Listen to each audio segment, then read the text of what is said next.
Ngoba ngiyanithanda bafethu sengibuye nazo lapha ke indaba ke ezimnandi ke ezithintana ke noZalo. But before singene evideo nethu namuhla, cela lapha nakwamukela ngubingelele khona ku channel yethu ke iSenews.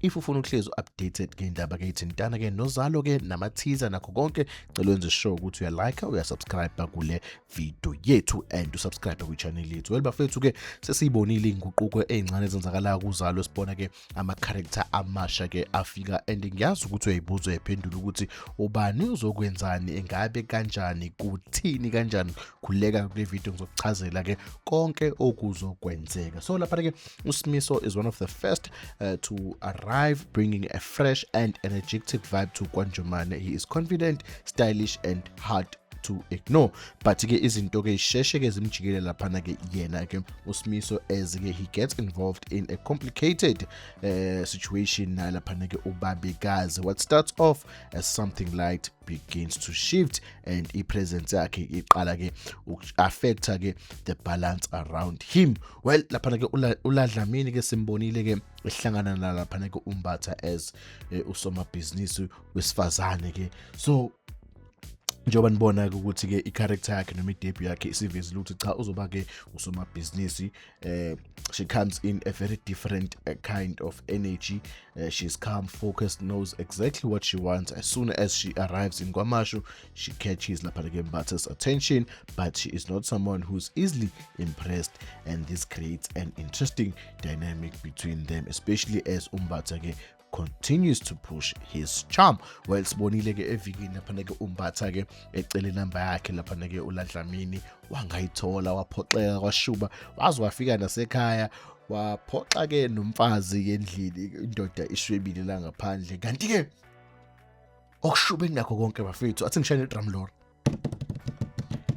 kuzofika lapha ke uBabsizwe noma ngithi uBabsizwe is set to arrive next, and his story is already shaping up to be serious. He comes in as a respected traditional leader, but also as someone driven by loss following the death of Chief Shepherd. He's determined to challenge Nkosi's legacy in Edlende. This is expected to bring a major shift in power and leadership, especially with everything already happening around Lapaneke Unkunzi. Well, later in the month of February, Upondo is expected to make his return. He brings a lighter, more personality, but there's something to his story. His past, especially involving fatherhood, begins to catch up with him as he reconnects with people in the hostel. Deeper truths are likely to come out. Looking at the current seasons bafethu, the timing of these arrivals fits directly into the bigger story. Power struggles are already growing, especially around Unkansmulo and Unkunzi, and characters like uBabsizwe are expected to get more pressure to the situation. At the same time, ubudlelwane ke complicated, where characters like uSimiso or Ladlamini coming in, bringing new dynamics into the existing storylines. Overall, these new additions are not just background characters.